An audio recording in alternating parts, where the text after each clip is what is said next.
Good morning, Big Brother fans. It is Wednesday, September 2nd. Thankfully, it's Wednesday and not Tuesday. And, wow, I don't have a whole lot to talk about, but I'll manage to find a way somehow. Welcome to anyone listening for the first time. It's very possible, since some of you may not have even known I do these kind of car casts until somebody decided to get mad at me last night for something I said on yesterday's CarCast. And I'm going to guess most of you saw this whole interaction, but for those of you that didn't, yeah, okay. We'll talk about it at the end, not at the beginning, because most of you are here to hear about Big Brother. So let's talk about it. We don't have a ton, though, because the feeds were down for the last 9 hours, a little bit. As up about an hour ago or so. They came back, but all the house guests are sleeping. So, what went on yesterday? There's just a lot of pre-Thursday shuffling going on. Kaser's still going. Kaser's not. There's no way in the world that Kaser is staying. He's going to get evicted. We all know that. What's going on now is, in part, the fallout from this person who yelled over the wall the other night that Nicole and Cody were playing everyone, which apparently is what Evil Dick told someone they should, or said someone should do this, and then someone did it. So thanks, Dick. It certainly stirred up the pot. It stirred up the game. But again, it would have happened anyways, because they were starting to turn on each other. We talked about it this weekend. Danny's game was starting to get screwed up because she was, trying to cause a lot of dissension. Now, maybe it helped Danny's game a little bit. I don't think Dick had it done on a purpose to kind of help Danny out and screw up Nicole and Cody, but it's kind of what has happened. There's been a lot of just more distrust. First of all, Nicole and Danny are kind of tight. They've shown that on the TV show. We know that. And Bailey and Da'Vonne are seen as fairly tight. And the guys are aware of this, and they were talking about, trying to turn the two girl couples against each other. And that's kind of has happened now. And so they're working against each other, which is to the guys' advantage. But the Slick Six Alliance plays into this, because remember, that's the original 6-person alliance with Nicole and Danielle not in it. Oh, sorry, Nicole and Christmas not in it, right? Yeah, and Bailey and Danielle in it. Or Bailey and Da'Vonne in it. And of course, Nicole found out about it, and Cody was like, don't worry about it, it's just a fake alliance. But I didn't realize that Tyler wasn't aware of it. Or Tyler was aware of it. I'm sorry, Tyler's in it, but Tyler was not aware that Nicole had found out. And he got ticked off about that. Annoyed. I'm definitely sure that Tyler doesn't feel he's in nearly as much control as he has been in his last season. So there's just lots and lots of distrust going on here. Which will make for good TV for at least a bit. It certainly has. Ian is being painted a picture of being a mastermind because he's figured out these alliances. His claim is that Derek was kind of helping Nicole and Cody set up their games and set up alliances and doing all kinds of pre-gaming, to which some people are screaming foul. But look, I'm not saying it's actually how it happened. I'm not saying that Derek did all of this. But, I got in a discussion yesterday afternoon with someone who was like, pre-gaming's not allowed. They're warned against it. It's against their contract. It's against the rules. It's like, no, it's not. It's not against the rules. And if it is against the rules, they don't enforce the rules anyways. And we know this. there's always been pre-gaming, always. And what we're talking about when we say pre-gaming is not the sports version of pre-gaming where you start drinking before a sporting event. That's kind of where the pre-gaming part would come, where you get together and you go, have a tailgater before the actual game. Pre-gaming consists of getting together with people that you're going to be playing a game with and coordinating the game to help yourself and help them. You make deals, you go form alliances all before the actual game starts. There certainly was pre-gaming this for Big Brother All-Stars. We knew there would be. There was pre-gaming. Anytime you've got more than two or more alumni returning to a season, there will be pre-gaming. A matter of fact, according to Andy, he and Ellen talked during the casting process, kind of joking with each other about working together and those kind of things. It's just something that happens. You can't stop it. It's going to happen. And anybody who isn't aware of it has no one to blame but themselves. I cited by playing Sequester to this particular person who was telling me that I was wrong and that it wasn't allowed.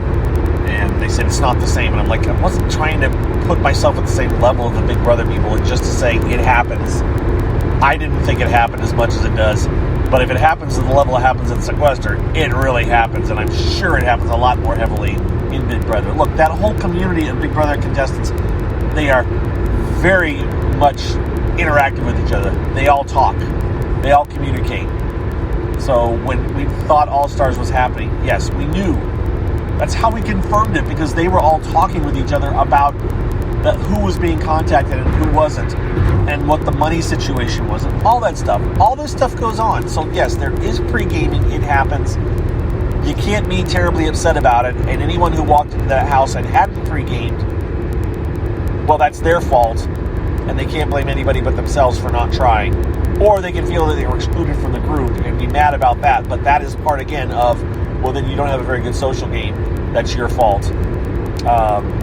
And that's partially like Kesar's fault. I don't think Kesar did a lot of free gaming. And he hadn't been in touch with a lot of the community. So, hey, that happens. Janelle certainly knew it went on and was aware of the pre-gaming. She did a lot of pre-gaming before Big Brother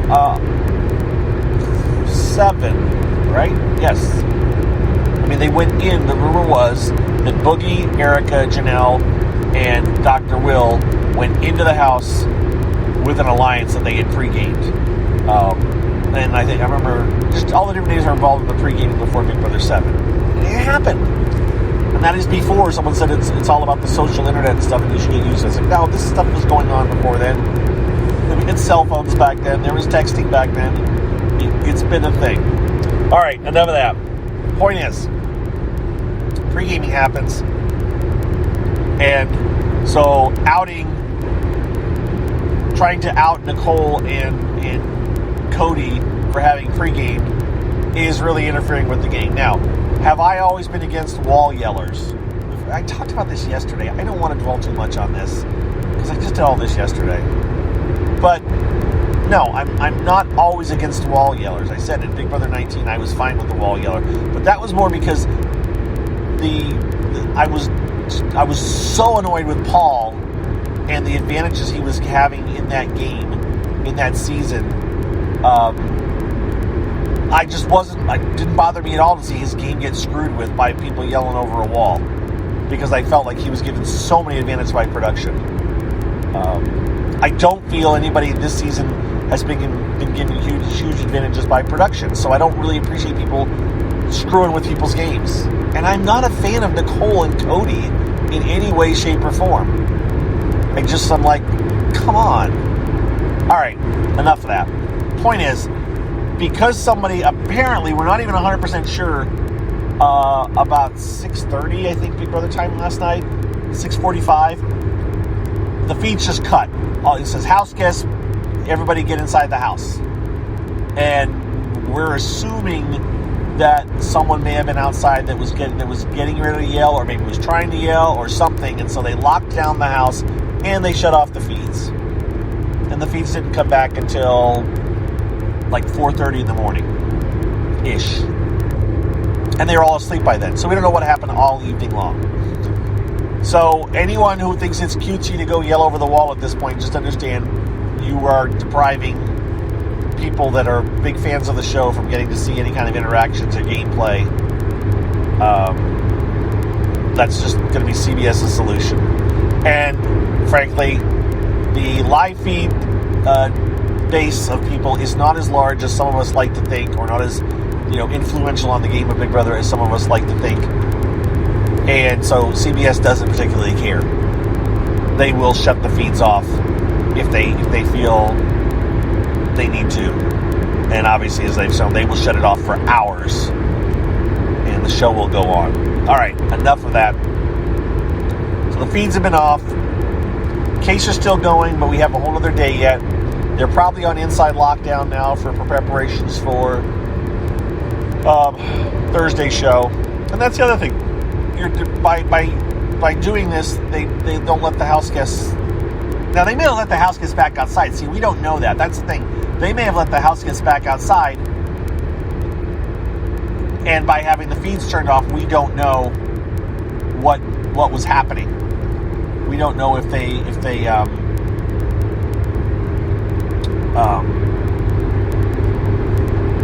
were outside or not, which is what someone who was going to yell over the wall would probably, if I were going to do it, I would have a phone with me and look and see what was going on in the backyard. Matter of fact, back in the day, way back in the Big Brother 1 days, when some people that I was working with on a website went and threw the toilet paper over the wall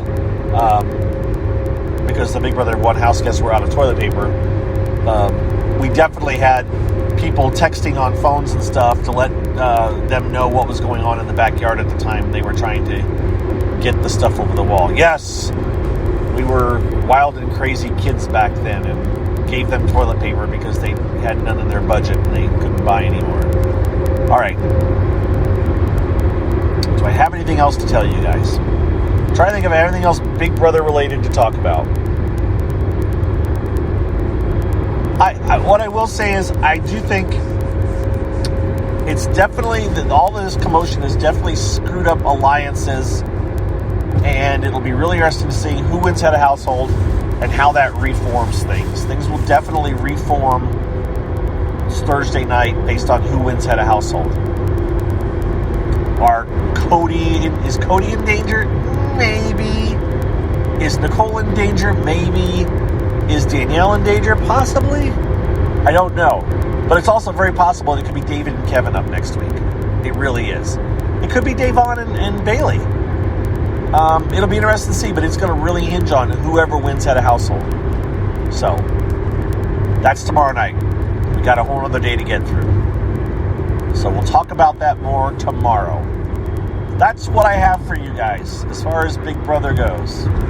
Sorry, there's nothing thrilling and exciting to talk about.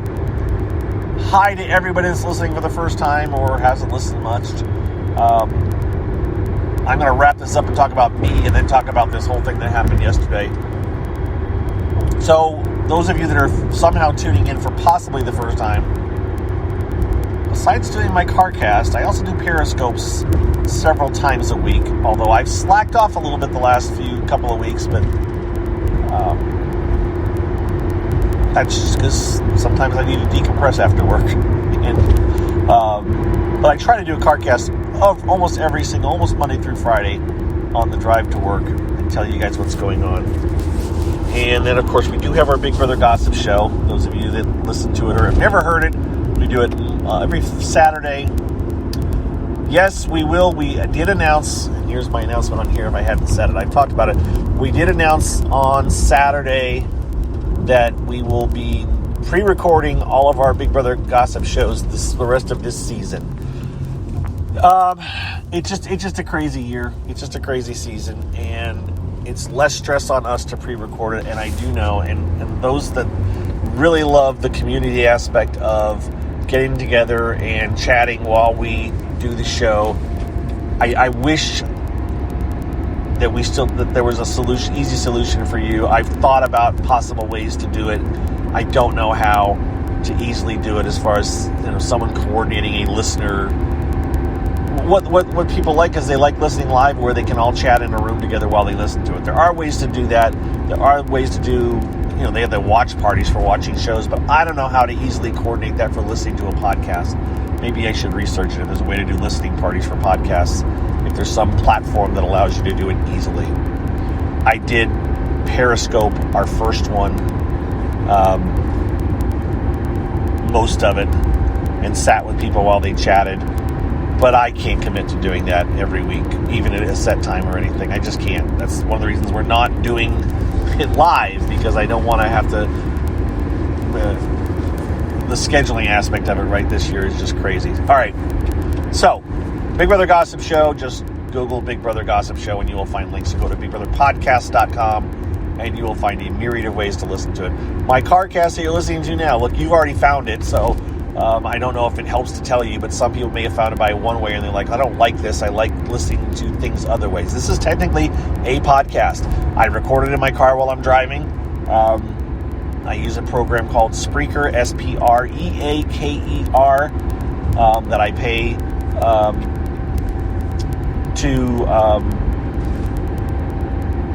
to record it on my phone, and then I upload it. It's a really cool little app. And my current plan is $50 a year, and I get 100 hours total. I have to delete older shows in order to free up the hours once you filled up 100 hours. 100 hours is a lot of time, but I have maxed out before, and I just have to go in and delete stuff. But it works on your phone, and then you upload it. It's kind of cool. But they also take care of the syndication, and so this goes out to iTunes, TuneIn, Stitcher, Spotify, iHeartRadio. You name it, it's out there on a platform for people to listen to. So those of you that are listening to it by clicking on the webpage, you can listen to it at BigBrotherGossip.com. The most recent 5 ones are linked to there. You can listen to it anytime on my Twitter account and posts. And again, you can subscribe on iTunes. You can subscribe on Stitcher. I personally listen to most things on Stitcher. I find Stitcher is a very cool app. It's STITCHER that allows me to create my own playlists of what I want to listen to. I find it more handy than iTunes. And so that's how I listen to most of my podcasts that I listen to. As far as what happened yesterday, so a little bit later in my drive than yesterday, because I know exactly where I was when I was saying it. I was driving almost at my destination, and I passed a couple of people walking down the street that had masks on. And I commented about wearing masks, and I thought it was important. And, I said that you should do it because you're protecting other people, and it's not necessarily about you, it's about the other people that you're trying to take care of. Now, I did have one person push back and mention that there are certain people who, maybe due to health conditions, maybe due to some kind of trauma they've experienced in their lives, anxiety, they can't wear masks. And I'm not telling people like that in those kind of situations that they're being selfish for not wearing masks. That was not my meaning. I'm not trying to shame people that don't have the ability or can't for mental or health reasons that they can't wear masks. I'm simply talking about just average, everyday people. Everybody should try to wear a mask. You really should. Or, if you can't wear something directly in contact with your face, if you can get a face shield, a clear face shield that kind of wraps around the top of your head, and then kind of prevents your at least direct stuff from coming out. That's another option. Although it's not as good as wearing a mask, it is better than nothing. I just think it's important right now in the current conditions. I don't think it's political, and that's what I got yelled at for by somebody who said it was. They come to Big Brother to my CarCast. Because to escape from the world. This person is probably listening right now, and I will speak directly to this person right now. You and I have interacted before. You have gotten on my case before about other things I've said. If you don't like my opinions, if you don't like what I have to say, stop listening. I try extremely hard not to be political in my CarCasts. We try extremely hard not to be political in our podcasts. So for you to call me out and to say that I'm being political or something, I'm more perturbed than anything about that. And so I encourage you strongly to unsubscribe, to not follow me, and to not listen to me, because I'm not changing how I am about stuff. I've been doing this for years, and I am one of the most least political persons on this stuff, because I know that the people that listen to me, the people that follow me, cover the entire spectrum of political views. I am very aware of that. It is amazing the diversity of people that listen to me talk about Big Brother.